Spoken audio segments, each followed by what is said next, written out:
Hi friends, rank PSCയുടെ പുതിയൊരു വീഡിയോയിലേക്ക് സ്വാഗതം. നമ്മൾ കഴിഞ്ഞ വീഡിയോയിൽ കേരള PSC നടത്തിയ വുമൺ സിവിൽ എക്സൈസ് ഓഫീസറുടെ ക്വസ്റ്റ്യൻ ഡിസ്കഷനാണ് ചെയ്തുകൊണ്ടിരുന്നത്. അതിലെ 1 മുതൽ 50 വരെയുള്ള ക്വസ്റ്റ്യൻസ് നമ്മൾ കംപ്ലീറ്റ് ചെയ്ത് കഴിഞ്ഞു. ഇന്ന് അതിൻ്റെ ബാക്കി ക്വസ്റ്റ്യൻസ് നമുക്ക് നോക്കാം. അപ്പോൾ ആദ്യ ചോദ്യം, I have never been to Paris before. She exclaimed. She exclaimed that dash to Paris before. So, I have never been to Paris before. She exclaimed. She exclaimed that dash to Paris before. Options: she has never been, she was never being, she had never been, she never being. She has never been, she was never being, she had never been, she never being. Correct option ഉത്തരം C ആണ്. അപ്പോൾ I have never been to Paris before, she exclaimed. അപ്പം she exclaimed that she had never been to Paris before. അവൾ ആശ്ചര്യപ്പെട്ടു, അവൾ ഒരിക്കലും ഇതിനു മുന്നേ പാരീസിൽ പോയിട്ടില്ല. അതായത് she exclaimed that she had never been to Paris before. She had never been ആണ് കറക്റ്റ് ആൻസർ. അടുത്ത ചോദ്യം, I regret dash you that the event has been cancelled. I regret dash you that the event has been cancelled. Options: tell, tells, to tell, telling. Tell, tells, to tell, telling. Answer option C ആണ്. To tell ആണ്. I regret to tell you that the event has been cancelled ആണ് correct answer. Telling നമ്മൾ പറയും, പക്ഷെ കുറച്ചും കൂടി standard and professional form എന്ന് പറയുന്നത് ടു ടെൽ. റിഗ്രറ്റിൻ്റെ കൂടെ ടു ടെൽ വരുമ്പോഴാണ്. സോ അതുകൊണ്ടാണ് I regret to tell you that the event has been cancelled. അടുത്ത ചോദ്യം, when I arrived they dash for over an hour. When I arrived they dash for over an hour. Options: were waiting, had been waiting, are waiting, will be waiting. Were waiting, had been waiting, are waiting, will be waiting. ഉത്തരം option B ആണ്, had been waiting. അപ്പം when I arrived they had been waiting for over an hour. ഞാൻ വന്നപ്പോൾ അവർ 1 മണിക്കൂറായിട്ട് എന്നെ wait ചെയ്തിരിക്കുമായിരുന്നു. അതാണ് അതിൻ്റെ Malayalam translation. So past കണ്ടിന്യൂസിലാണ് വരുന്നത്, അതുകൊണ്ടാണ് നമ്മൾ had been waiting. So when I arrived, they had been waiting for over an hour. അടുത്ത ചോദ്യം, the diplomat's ability to speak multiple languages was considered a valuable dash in international negotiations. The diplomat's ability to speak multiple languages was considered a valuable dash in international negotiations. Options: liability, hindrance, asset, drawback. Liability, hindrance, asset, drawback. ഉത്തരം option C ആണ്, asset ആണ്. അതായത് the diplomat's ability to speak multiple languages was considered a valuable asset in international negotiations ആണ് correct sentence. അടുത്ത ചോദ്യം, the artist painted a beautiful landscape dash the canvas. The artist painted a beautiful landscape dash the canvas. Options: over, onto, in, across. Over, onto, in, across. Correct ഉത്തരം option B ആണ്, onto ആണ്. The artist painted a beautiful landscape onto the canvas. ഇപ്പോൾ ക്യാൻവാസിൽ artist ഒരു beautiful landscape paint ചെയ്തു. The artist painted a beautiful landscape onto the canvas. അടുത്ത ചോദ്യം, the negotiations between the two countries finally dash after weeks of discussions and the war began. The negotiations between the two countries finally dash after weeks of discussions and the war began. Options: broke up, broke out, broke down, broke through. Broke up, broke out, broke down, broke through. ഉത്തരം option C ആണ്, ബ്രോക്ക് down ആണ് correct answer. The negotiations between the two countries finally broke down after weeks of discussions and the war began. അടുത്ത ചോദ്യം, the detective's ability to notice the dash details led to the solving of the complex mystery. The detective's ability to notice the dash details led to the solving of the complex mystery. Options: inconspicuous, salient, ostensible, conspicuous. Inconspicuous, salient, ostensible, conspicuous. ഉത്തരം option B ആണ്. Salient ആണ് correct answer. The dictator's ability to notice the salient details led to the solving of the complex mystery. അതാണ് correct sentence. അടുത്ത ചോദ്യം. The bargains between the two companies reached a dash when they failed to agree on the terms of the partnership. The bargains between the two companies reached a dash when they failed to agree on the terms of the partnership. Options: turning point, dead end, green light, last straw. Turning point, dead end, green light, last straw.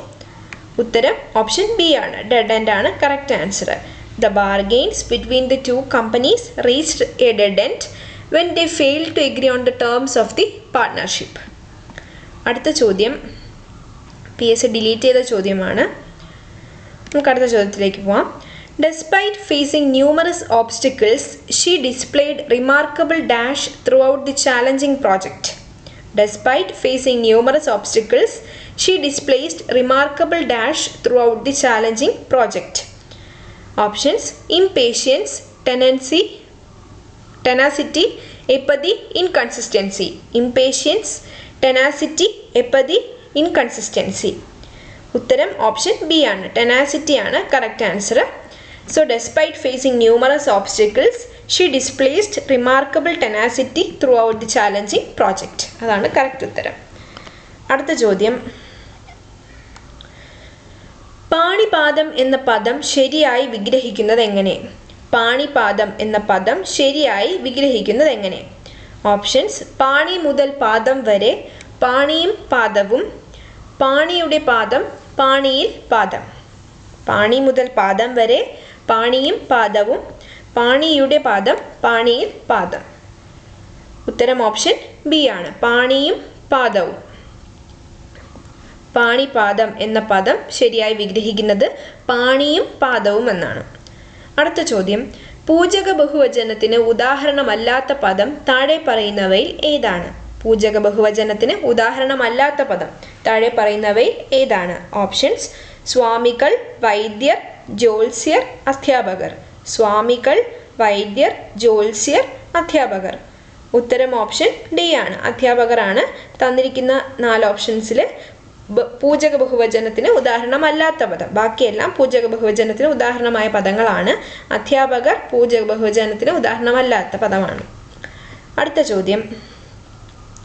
വണ്ട് എന്ന അർത്ഥം വരുന്ന പദങ്ങൾ താഴെ പറയുന്നവയിൽ ഏതൊക്കെയാണ്?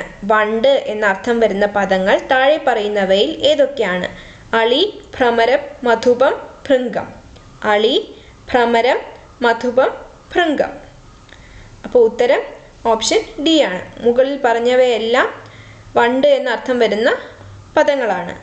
വണ്ട് എന്ന അർത്ഥം വരുന്ന പദങ്ങളാണ് തന്നിരിക്കുന്ന 4 ഓപ്ഷൻസും. അതായത് അളി, ഭ്രമരം, മധുപം, ഭൃംഗം. ഇതെല്ലാം വണ്ട് എന്ന അർത്ഥം വരുന്ന പദത്തിന് ഉദാഹരണങ്ങളാണ്. അടുത്ത ചോദ്യം. താഴെ കൊടുത്തിരിക്കുന്നവയിൽ ശരിയായ പദം ഏത്? താഴെ കൊടുത്തിരിക്കുന്നവയിൽ ശരിയായ പദം ഏത്? യാദൃശ്ചികം, അതിഥി, അനുഗ്രഹീതൻ, അഞ്ജലി. യാദൃശ്ചികം, അതിഥി, അനുഗ്രഹീതൻ, അഞ്ജലി. ഉത്തരം ഓപ്ഷൻ സി ആണ്. അപ്പോൾ തന്നിരിക്കുന്നവയിൽ 4 ഓപ്ഷൻസിൽ ഏറ്റവും ശരിയായ പദം എന്ന് പറയുന്നത് അനുഗ്രഹീതൻ. അനുഗ്രഹീതൻ ഇങ്ങനെയാണ് എഴുതുന്നത്. ബാക്കിയെല്ലാം തെറ്റായിട്ടുള്ള പദങ്ങളാണ്. അടുത്ത ചോദ്യം. പിരിച്ചെഴുതുക. വിണ്ടലം. പിരിച്ചെഴുതുക. വിണ്ടലം. വിൺ അധികം തലം, വിണ്ട അധികം തലം, വിൺ അധികം തലം, വിണ്ട അധികം അലം. ഉത്തരം ഓപ്ഷൻ സി ആണ്. വിൺ അധികം തലമാണ് വിണ്ടലം. അപ്പോൾ വിണ്ടലം പിടിച്ചെഴുതുമ്പോൾ നമുക്ക് വിൺ അധികം തലം എന്നാണ് കിട്ടുന്നത്. അതാണ് കറക്റ്റ് ആൻസർ. അടുത്ത ചോദ്യം. ചേർത്തെഴുതുക. കൽ അധികം മതിൽ, കൽ അധികം മതിൽ, കല്ലുമതിൽ, കന്മതിൽ, കൽമതിൽ, കമ്മതിൽ. കല്ലുമതിൽ, കന്മതിൽ, കൽമതിൽ, കമ്മതിൽ. ഉത്തരം ഓപ്ഷൻ ബി ആണ്. കന്മതിലാണ് കറക്റ്റ് ഉത്തരം. കൽ അധികം മതിൽ എന്ന് പറയുന്നത് കന്മതിൽ. കല്ലധികം മതിൽ, കന്മതിൽ. അടുത്ത ചോദ്യം. ഏട്ടിലെ പശു എന്ന ശൈലിയുടെ അർത്ഥമെന്ത്? ഏട്ടിലെ പശു എന്ന ശൈലിയുടെ അർത്ഥമെന്ത്? പ്രയോജനമില്ലാത്ത വസ്തു, അത്യാവശ്യമുള്ള വസ്തു, വിലപിടിപ്പുള്ള വസ്തു, നാശകരമായ വസ്തു. പ്രയോജനമില്ലാത്ത വസ്തു, അത്യാവശ്യമുള്ള വസ്തു, വിലപിടിപ്പുള്ള വസ്തു, നാശകരമായ വസ്തു. ഉത്തരം ഓപ്ഷൻ എ ആണ്. അപ്പോൾ ഏട്ടിലെ പശു എന്ന ശൈലിയുടെ അർത്ഥം പ്രയോജനമില്ലാത്ത വസ്തു. അതാണ് ശരി ഉത്തരം. അടുത്ത ചോദ്യം, വിപരീത പദം എഴുതുക. ഉന്മീലനം. വിപരീത പദം എഴുതുക. ഉന്മീലനം. ഉന്മൂലനം, നിമീലനം, ആലാപനം, അപഗ്രഥനം. ഉന്മൂലനം, നിമീലനം, ആലാപനം, അപഗ്രഥനം. ഉത്തരം ഓപ്ഷൻ ബി ആണ്. നിമീലനമാണ് ഉന്മീലനത്തിൻ്റെ ശരിയായ വിപരീത പദം. അപ്പോൾ ഉന്മീലനത്തിൻ്റെ ശരിയായ വിപരീത പദം നിമീലനം. ഉന്മീലനം, നിമീലനം. അടുത്ത ചോദ്യം, ഒറ്റപ്പദം എഴുതുക. ഒറ്റപ്പദം എഴുതുക. അറിയാൻ ആഗ്രഹിക്കുന്ന ആൾ. അറിയാൻ ആഗ്രഹിക്കുന്ന ആൾ. ജിജ്ഞാസു, ജിഗീഷു, ജിഷ്ണു, ജ്ഞാനി. ജിജ്ഞാസു, ജിഗീഷു, ജിഷ്ണു, ജ്ഞാനി. ഉത്തരം ഓപ്ഷൻ എ ആണ്. ജിജ്ഞാസു ആണ് അറിയാൻ ആഗ്രഹിക്കുന്ന ആൾ എന്നതിൻ്റെ ഒറ്റപ്പദം. അപ്പോൾ അറിയാൻ ആഗ്രഹിക്കുന്ന ആൾ എന്നതിൻ്റെ ഒറ്റപ്പദം ജിജ്ഞാസു. അടുത്ത ചോദ്യം സ്പെഷ്യൽ ടോപ്പിക്സിൽ വരുന്നതാണ്. പൊതുസ്ഥലത്ത് വെച്ച് മദ്യപിക്കുന്നത് അബ്കാരി നിയമപ്രകാരം കുറ്റകരമാണ്. മേൽ നിയമത്തിലെ നിർവചന പ്രകാരം പൊതുസ്ഥലത്തിൽ ഉൾപ്പെടാത്തത് ഏതാണ്? പൊതുസ്ഥലത്ത് വച്ച് മദ്യപിക്കുന്നത് അബ്കാരി നിയമപ്രകാരം കുറ്റകരമാണ്. മേൽ നിയമത്തിലെ നിർവചന പ്രകാരം പൊതുസ്ഥലത്തിൽ ഉൾപ്പെടാത്തത് ഏതാണ്? പോലീസ് സ്റ്റേഷൻ, റെസ്റ്റ് ഹൗസിലെ താമസത്തിന് ഉപയോഗിക്കുന്ന സ്വകാര്യ മുറി, ചരക്കുവാഹനം, റെസ്റ്റോറൻറ്റിലെ dining room. Police station, rest ഹൗസിലെ താമസത്തിന് ഉപയോഗിക്കുന്ന സ്വകാര്യ മുറി, ചരക്കുവാഹനം, റെസ്റ്റോറൻറ്റിലെ ഡൈനിങ് റൂം. ഉത്തരം ഓപ്ഷൻ ബി ആണ്. റെസ്റ്റ് ഹൗസിലെ താമസത്തിന് ഉപയോഗിക്കുന്ന സ്വകാര്യ മുറിയാണ് പൊതുസ്ഥലത്ത് വെച്ച് മദ്യപിക്കുന്നതിന് അബ്കാരി നിയമപ്രകാരം കുറ്റകരമല്ലാത്ത മേൽപ്പറഞ്ഞ നിയമത്തിലെ നിർവചന പ്രകാരം പൊതുസ്ഥലത്തിൽ ഉൾപ്പെടാത്തത് റെസ്റ്റ് ഹൗസിലെ താമസത്തിന് ഉപയോഗിക്കുന്ന സ്വകാര്യ മുറിയാണ്. അടുത്ത ചോദ്യം, അബ്കാരി നിയമപ്രകാരം ട്രാൻസിറ്റ് എന്നതുകൊണ്ട് അർത്ഥമാക്കുന്നത് എന്ത്? അബ്കാരി നിയമപ്രകാരം ട്രാൻസിറ്റ് എന്നതുകൊണ്ട് അർത്ഥമാക്കുന്നത് എന്ത്? ഒരു സ്ഥലത്ത് നിന്നും മറ്റൊരു സ്ഥലത്തേക്ക് മദ്യം കടത്തിക്കൊണ്ടുപോകൽ, കേരളത്തിനകത്ത് ഒരു സ്ഥലത്ത് നിന്നും മറ്റൊരു സ്ഥലത്തേക്ക് മദ്യം കടത്തിക്കൊണ്ടുപോകൽ, കേരളത്തിൻ്റെ അധികാര പരിധിയിലൂടെ ഒരു സംസ്ഥാനത്ത് നിന്നും ആ സംസ്ഥാനത്തിൻ്റെ മറ്റൊരു ഭാഗത്തേക്ക് മദ്യം കടത്തുന്നത്, കേരളത്തിൻ്റെ അധികാര പരിധിയിലൂടെ ഒരു സംസ്ഥാനത്ത് നിന്നും ആ സംസ്ഥാനത്തിൻ്റെ മറ്റൊരു ഭാഗത്തേക്കോ മറ്റൊരു സംസ്ഥാനത്തേക്കോ മദ്യം കടത്തുന്നത്. അപ്പോൾ അബ്കാരി നിയമപ്രകാരം ട്രാൻസിറ്റ് എന്നതുകൊണ്ട് അർത്ഥമാക്കുന്നത് ഏതാണ്? ഓപ്ഷൻ ഡി ആണ്. കേരളത്തിൻ്റെ അധികാര പരിധിയിലൂടെ ഒരു സംസ്ഥാനത്ത് നിന്നും ആ സംസ്ഥാനത്തിൻ്റെ മറ്റൊരു ഭാഗത്തേക്കോ മറ്റൊരു സംസ്ഥാനത്തേക്കോ മദ്യം കടത്തുന്നതിനെയാണ് അബ്കാരി നിയമപ്രകാരം ട്രാൻസിറ്റ് എന്നതുകൊണ്ട് അർത്ഥമാക്കുന്നത്.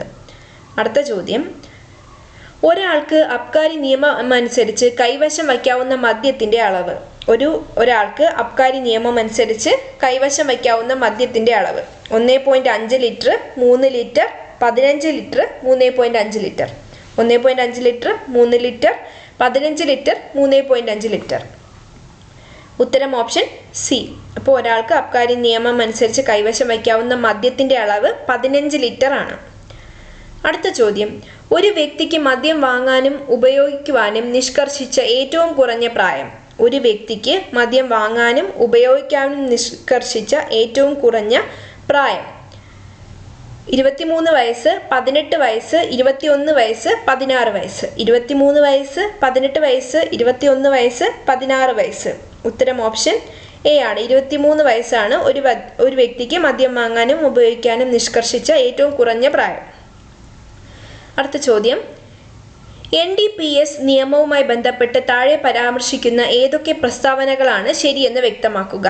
മയക്കുമരുന്ന് നിരോധന നിയമനിർമ്മാണം 1985 NDPS ആക്ടിൻ്റെ ഉദ്ദേശ്യം മയക്കുമരുന്നുമായി ബന്ധപ്പെട്ട നിയമം ഏകീകരിക്കുവാനും ഭേദഗതി വരുത്തുവാനും, മയക്കുമരുന്നുകൾ, ലഹരി പദാർത്ഥം എന്നിവയുടെ കടത്തുവഴി നേടിയ സ്വത്ത് കണ്ടുകെട്ടുന്നതിന്, സംസ്ഥാനങ്ങൾക്ക് മയക്കുമരുന്ന് നിരോധനത്തിന് അധികാരം നൽകുന്നതിന്, മയക്കുമരുന്നുമായി ബന്ധപ്പെട്ട അന്താരാഷ്ട്ര ഉടമ്പടിയിലെ വ്യവസ്ഥകൾ നടപ്പിൽ വരുത്തുന്നതിനായി.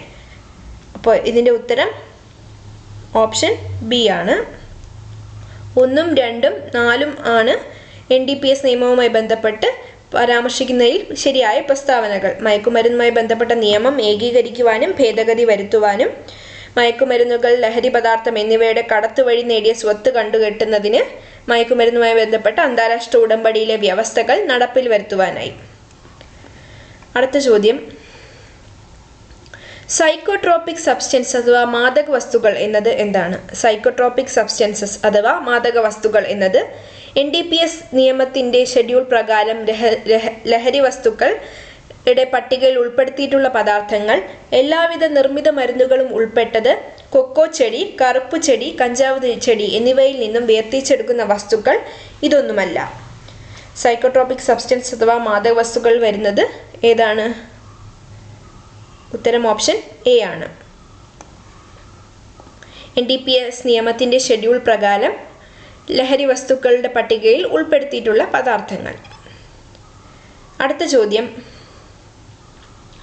Kerala distillery and warehouse rule പ്രകാരം ഡിസ്റ്റിലറികളുടെ സ്പിരിറ്റ് സൂക്ഷിപ്പുമുറി ഉൾപ്പെടെയുള്ള മർമ്മപ്രധാന കേന്ദ്രങ്ങൾ പൂട്ടി സൂക്ഷിക്കുന്നതിനേക്കുള്ള അബ്കാരി ലോക്ക് നൽകുവാൻ ചട്ടപ്രകാരം അധികാരപ്പെടുത്തിയിട്ടുള്ള ഓഫീസ്: ഡിസ്റ്റിലറി ഓഫീസറുടെ ഓഫീസ്, കമ്മീഷണറുടെ ഓഫീസ്, സ്റ്റേഷനറി ഡയറക്ടറുടെ ഓഫീസ്, ഡെപ്യൂട്ടി എക്സൈസ് കമ്മീഷണറുടെ ഓഫീസ്.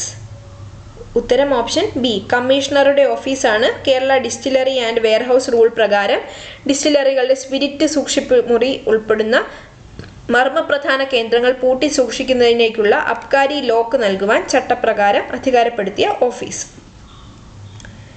അടുത്ത ചോദ്യം: Kerala distillery and warehouse rule പ്രകാരം ENA എക്സ്ട്രാ ന്യൂറൽ ആൽക്കഹോൾ ഇറക്കുമതി ചെയ്യുന്നതിലേക്കായി യാത്രാമധ്യേയുള്ള നിയമാനുസൃത നഷ്ടം ചട്ടപ്രകാരം അനുവദീയമായത് എത്രയാണ് എന്നതുമായി ബന്ധപ്പെട്ട് താഴെ പരാമർശിക്കുന്ന ഏതൊക്കെ പ്രസ്താവനകളാണ് ശരിയെന്ന് വ്യക്തമാക്കുക? ഓരോ 400 കിലോമീറ്റർ ദൂരത്തിനും 1% വീതം, ഓരോ 500 കിലോമീറ്റർ ദൂരത്തിനും 0.1% വീതം, ഓരോ 400 കിലോമീറ്റർ ദൂരത്തിനും 0.1% വീതം, ആകെ യാത്രയ്ക്ക് പരമാവധി 0.5% വീതം. അപ്പോൾ ഉത്തരം ഓപ്ഷൻ ഡി ആണ്. 3ഉം 4ഉമാണ് ശരിയായ ഉത്തരം. തന്നിരിക്കുന്നവയിലെ ശരിയായ പ്രസ്താവനകൾ 3ഉം 4ഉമാണ്. ഓരോ 400 കിലോമീറ്റർ ദൂരത്തിനും 0.1% വീതവും ആകെ യാത്രയ്ക്ക് പരമാവധി 0.5% വീതവുമാണ് ശരിയായ ഉത്തരം. അടുത്ത ചോദ്യം: Kerala distillery and warehouse rule പ്രകാരം പ്രൂവ് എന്നതുകൊണ്ട് അർത്ഥമാക്കുന്നത് എന്ത്? Kerala distillery and warehouse rule പ്രകാരം പ്രൂവ് എന്നതുകൊണ്ട് അർത്ഥമാക്കുന്നത് എന്ത്?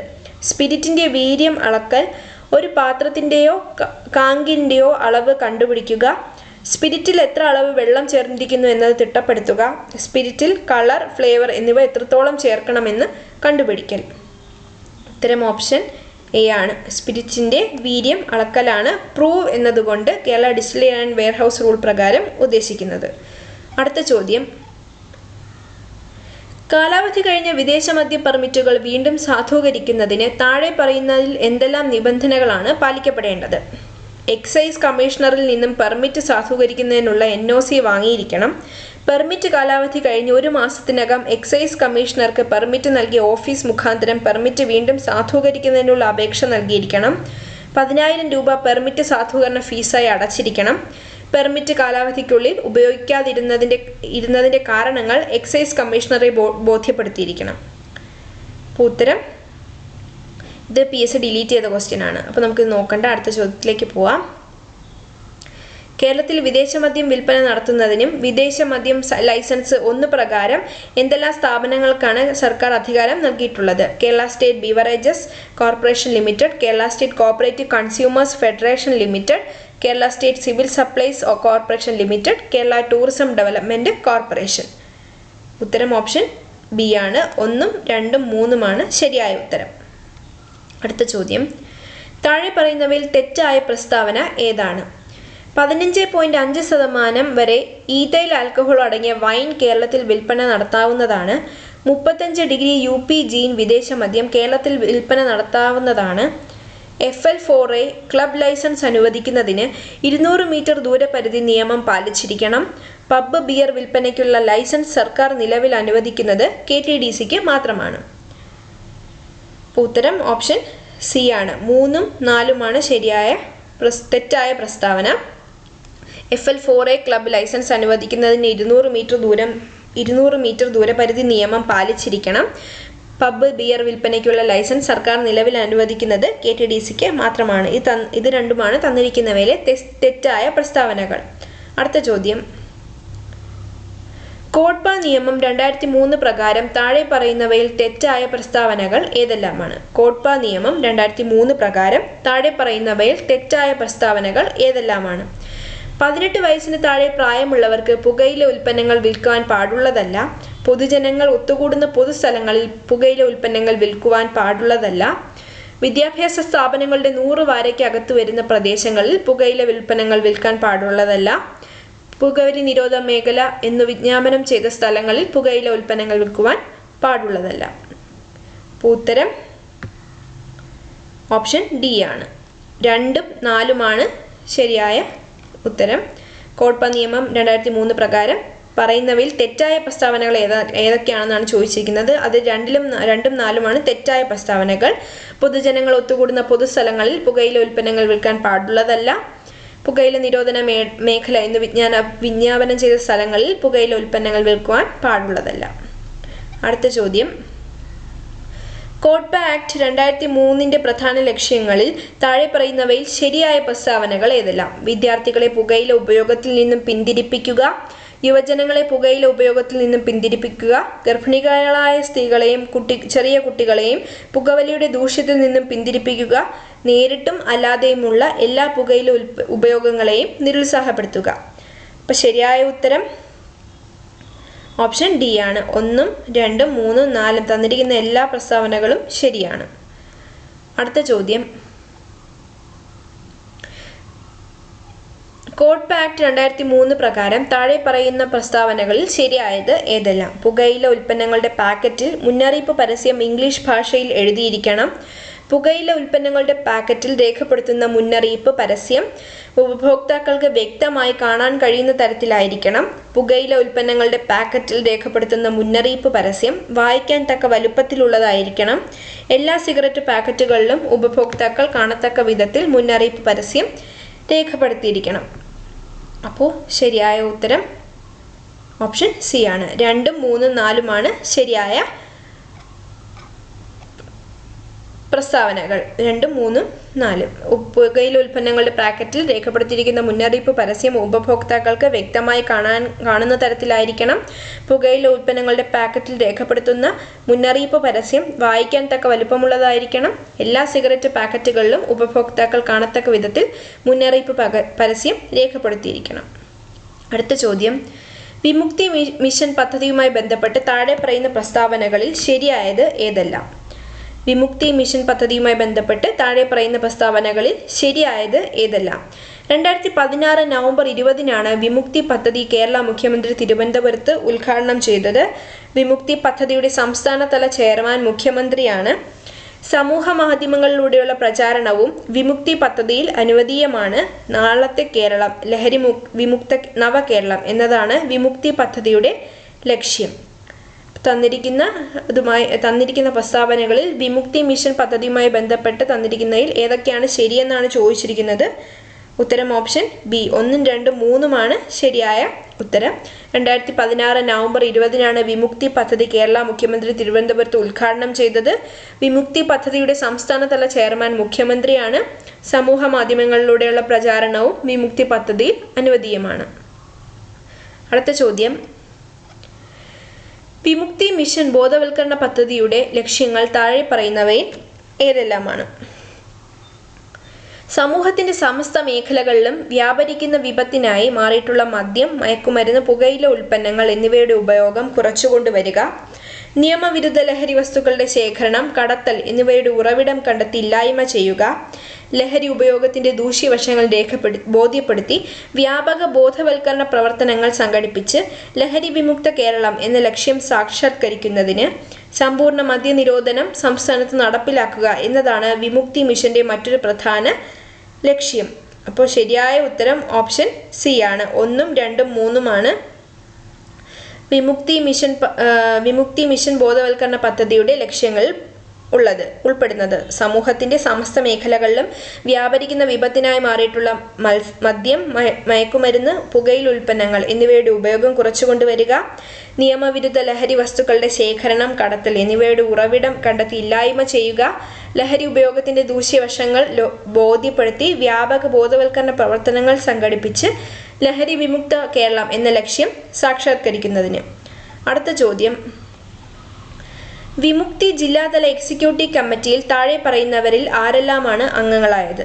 വിമുക്തി ജില്ലാതല എക്സിക്യൂട്ടീവ് കമ്മിറ്റിയിൽ താഴെ പറയുന്നവയിൽ ആരെല്ലാമാണ് അംഗങ്ങൾ? ജില്ലാ പഞ്ചായത്ത് പ്രസിഡന്റ്, ജില്ലാ കളക്ടർ, ഡെപ്യൂട്ടി എക്സൈസ് കമ്മീഷണർ, വിമുക്തി മാനേജർ. ജില്ലാ പഞ്ചായത്ത് പ്രസിഡന്റ്, ജില്ലാ കളക്ടർ, ഡെപ്യൂട്ടി എക്സൈസ് കമ്മീഷണർ, വിമുക്തി മാനേജർ. ഉത്തരം ഓപ്ഷൻ സി ആണ്. 1, 2, 3 ഉൾപ്പെടുന്നത്. അതായത് ജില്ലാ പഞ്ചായത്ത് പ്രസിഡന്റും ജില്ലാ കളക്ടറും ഡെപ്യൂട്ടി എക്സൈസ് കമ്മീഷണറുമാണ് വിമുക്തി ജില്ലാതല എക്സിക്യൂട്ടീവ് കമ്മിറ്റിയിലെ അംഗങ്ങൾ. അടുത്ത ചോദ്യം, കമ്പ്യൂട്ടർ വൈറസുമായി ബന്ധപ്പെട്ട 2000-ലെ വിവര സാങ്കേതിക നിയമത്തിന്റെ വ്യവസ്ഥ. കമ്പ്യൂട്ടർ വൈറസുമായി ബന്ധപ്പെട്ട 2000-ലെ വിവര സാങ്കേതിക നിയമത്തിന്റെ വ്യവസ്ഥ. ഓപ്ഷൻസ്: വകുപ്പ് 43, വകുപ്പ് 66, രണ്ടും എയും ബിയും, മുകളിൽ പറഞ്ഞവ ഒന്നുമല്ല. ഉത്തരം ഓപ്ഷൻ സി ആണ്, രണ്ടും എയും ബിയും. വകുപ്പ് 43ഉം വകുപ്പ് 66ഉമാണ് കമ്പ്യൂട്ടർ വൈറസുമായി ബന്ധപ്പെട്ട് 2000-ലെ വിവര സാങ്കേതിക നിയമത്തിന്റെ വ്യവസ്ഥയിൽ ഉൾപ്പെടുന്നത്. അവസാന ചോദ്യം, വിവര സാങ്കേതിക നിയമം 2000 പ്രകാരം കുട്ടികളുടെ അശ്ലീല സാഹിത്യം കുറ്റകൃത്യമായി കണക്കാക്കുന്നതിന് കുട്ടിയുടെ പ്രായം. വിവര സാങ്കേതിക നിയമം 2000 പ്രകാരം കുട്ടികളുടെ അശ്ലീല സാഹിത്യം കുറ്റകൃത്യമായി കണക്കാക്കുന്നതിന് കുട്ടിയുടെ പ്രായം. ഓപ്ഷൻസ്: 18 വയസ്സിൽ താഴെ, 16 വയസ്സിൽ താഴെ, 12 വയസ്സിൽ താഴെ, 14 വയസ്സിൽ താഴെ. ശരിയായ ഉത്തരം ഓപ്ഷൻ എ ആണ്, 18 വയസ്സിന് താഴെ. അപ്പോൾ നമ്മൾ കേരള PSC നടത്തിയ വുമൺ സിവിൽ എക്സൈസ് ഓഫീസറുടെ ക്വസ്റ്റ്യൻ പേപ്പർ കംപ്ലീറ്റ് ചെയ്ത് കഴിഞ്ഞു. അപ്പോൾ നമ്മൾ ക്വസ്റ്റ്യൻസ് ഡിസ്കഷൻ മാത്രമല്ല, ഇടയ്ക്ക് ചെറിയ ഫാക്ട്സും ഇതും ക്വസ്റ്റ്യൻസുമായി ബന്ധപ്പെട്ട ഫാക്ട്സും ഈ വീഡിയോകളിലെല്ലാം ഉൾപ്പെടുത്തിയിട്ടുണ്ട്. മുൻ വീഡിയോകളിലും ഇതിൻ്റെ ക്വസ്റ്റ്യൻസ് നമ്മൾ ഡിസ്കസ് ചെയ്തപ്പോൾ സർട്ടൻ ഫാക്ട്സ് അവിടെയും പറഞ്ഞിട്ടുണ്ടായിരുന്നു. അപ്പോൾ ഈ ക്വസ്റ്റ്യൻസ്, ഈ വിമൻ സിവിൽ എക്സൈസ് ഓഫീസർ ഇതിൻ്റെ ക്വസ്റ്റ്യൻ പേപ്പർ നമ്മൾ നോക്കുന്നതിലൂടെ നമുക്ക് ബാക്കി വേറെയും PSC നടത്തുന്ന പരീക്ഷകളിൽ വളരെ ഉപകാരപ്രദമായ ക്വസ്റ്റ്യൻസ് ഇതിനകത്തുണ്ട്, റിപ്പീറ്റ് ചെയ്ത് വരുന്ന ക്വസ്റ്റ്യൻസ് ഉണ്ട്. അപ്പോൾ ഇതെല്ലാവരും മുഴുവനായും കേൾക്കണം. ഇത് കേട്ട് നമ്മൾ മനഃപ്പാഠമാക്കി പഠിച്ചു കഴിഞ്ഞാൽ ഉറപ്പായിട്ടും നമുക്ക് PSC പരീക്ഷയ്ക്ക് ചോദ്യങ്ങൾ വരുമ്പം ചെയ്യാൻ പറ്റും, എഴുതാൻ പറ്റും. അപ്പോൾ എല്ലാവർക്കും ഈ വീഡിയോ ഇഷ്ടമായെന്ന് കരുതുന്നു. ഇഷ്ടമായെങ്കിൽ ലൈക്ക് ചെയ്യുക, സബ്സ്ക്രൈബ് ചെയ്യുക. അപ്പോൾ നമുക്ക് അടുത്ത ദിവസം മറ്റൊരു വീഡിയോയുമായി വരാം. താങ്ക്